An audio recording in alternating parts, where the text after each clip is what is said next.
I'm Amber Collins, 28 years old, and my younger sister Stephanie has always been a shadow competing for the light. We were raised just outside Boston, where our childhood was painted in the colors of sibling rivalry. Everything was a race, grades, friends, even who our parents paid more attention to.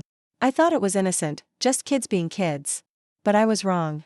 Stephanie crossed a line I never thought she would. She seduced Ryan, my fiancé. And she did it not because she loved him, but because she couldn't stand to see me happy. What she didn't realize was that her betrayal would ignite a side of me she'd never seen, not the broken-hearted sister, but the woman who would make her regret ever thinking she could win. We didn't look alike. I had our mother's soft blonde hair and sky-colored eyes. Stephanie had our father's darker features. But people still confused us, not because of appearances, but because we were always mentioned in the same breath. That rivalry followed us into adulthood. I climbed the ladder in a Boston tech firm, rising to an executive role. I had my own apartment, amazing friends, and a career I loved. Stephanie became a teacher and, for once, I thought we were walking separate paths. Then I met Ryan. It was a rom-com moment. We literally collided at a coffee shop, and I spilled his drink. He laughed it off and asked for my number. That night, he called. We were inseparable after that. 6 months in, we were planning a future together. I brought him to a family dinner, and everyone adored him. Especially Stephanie. At first, she was charming and friendly. But it didn't take long before her behavior turned strange. She borrowed clothes from my closet without asking, laughed too hard at his jokes, and constantly touched his arm. When he mentioned he liked hiking, she jumped at it, pretending it was a shared interest, conveniently forgetting she'd always hated it. Then she began showing up at our usual spots, always acting surprised.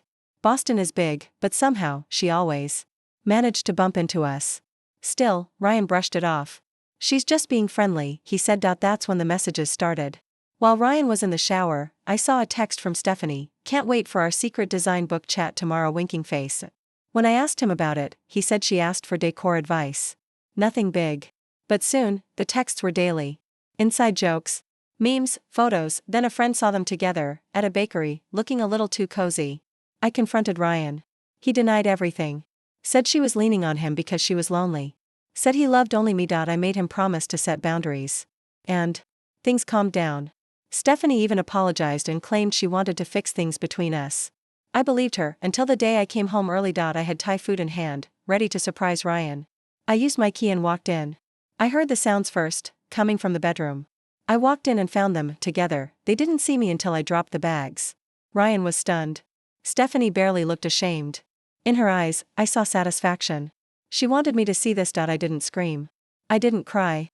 I just walked away. They both tried to reach me afterward. Ryan left tearful voicemails. Stephanie sent me texts trying to justify it. My parents tried to play neutral. Family is family, my mom said. I stopped showing up for anything. I shut them out. Then I heard they were a couple. Jessica, my best friend, told me she overheard Stephanie bragging at a salon. She had planned the whole thing. Not because she loved Ryan, but because he was mine. I spiraled. I took time off work. Hid from the world. Until one day, I didn't. I started therapy. Got back to the gym. Reclaimed my routine. Piece by piece, I put myself back together. 6 months later, Stephanie and Ryan broke up. Loudly. He accused her of cheating. She tossed his things onto the lawn. Jessica asked, "What if he tries to come back?" I said, "Nothing. They're both dead to me." But inside, I felt something else stir. If Ryan did come crawling back, I might let him. Just to show him how it feels. Let him fall for me again. And this time? I'd be the one to walk away, because sometimes, the best revenge isn't just healing. It's making them wish they never broke you in the first place. For the longest time, I had been focused solely on healing, on moving forward despite the gaping wound Ryan and Stephanie had left in my life. But then, an unfamiliar feeling emerged, not just recovery, but retribution. Still, I didn't act right away.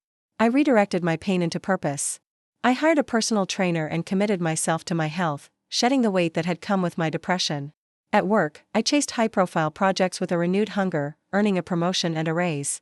I began building a life completely unconnected to them, surrounding myself with new people who had no idea what I'd been through. From the outside, I looked like the perfect picture of resilience. But inside, I was planning. 3 months after discovering Ryan and Stephanie had broken up, I arranged a calculated run-in. Social media told me he still visited a certain coffee shop every Tuesday. I arrived at 8:15 a.m., dressed in a sharp suit that complemented the body I had worked so hard for. When our eyes met, his face said it all: surprise, admiration, and regret. He stood awkwardly. "Amber," he said. "You look amazing." "Thank you," I replied with polite indifference.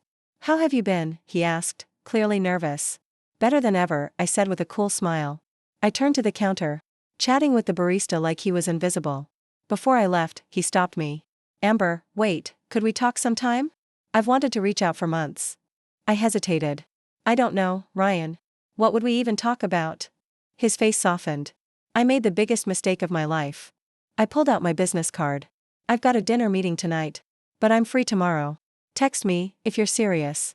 He texted that evening. We met the next day in a quiet bar, one we'd never been to as a couple. I arrived late, making sure he felt the weight of uncertainty. When I finally walked in, he stood immediately, relief written all over him.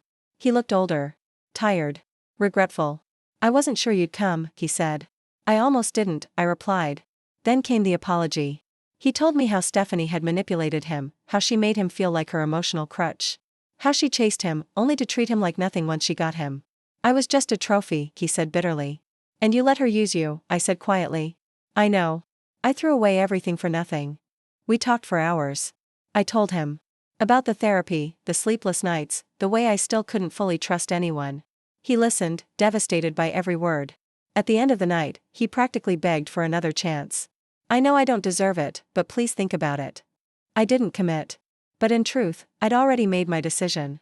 Over the next several weeks, I let him pursue me, slowly. Texts. Flowers. Books I mentioned offhand. He was careful, respectful, remorseful. I allowed him back in, inch by inch. Friends were worried. My best friend Jessica didn't hold back. "He slept with your sister, Amber.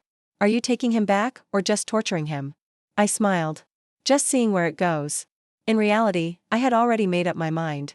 I would take him back, not because I couldn't live without him, but because I wanted Stephanie to see him choose me. Publicly. Unmistakably. 6 months after our reconnection, I said yes to officially dating again. Ryan was over the moon, and I was already making sure word spread to Stephanie through the right channels: mutual friends, casual social media posts, family dinners with subtle hints. The climax came at a family barbecue. My parents invited us, cautiously letting me know Stephanie would be there. Perfect. On the day of the event, I wore a sundress that flattered every inch of the body I'd reclaimed. Ryan looked equally good. As we entered the backyard, all eyes turned. We greeted everyone warmly. I spotted Stephanie near the grill, alone, looking like a shadow of herself. I smiled at her. She didn't smile back. It took hours and a few drinks before she finally approached. Her smile was brittle. "You two look happy." "We are," I said simply. "Better than ever," Ryan added. And just like that, she broke. "You're doing this to hurt me, aren't you?" she hissed. "You took him back just to show you could." "This isn't about you, Stephanie," I replied calmly. "It never was."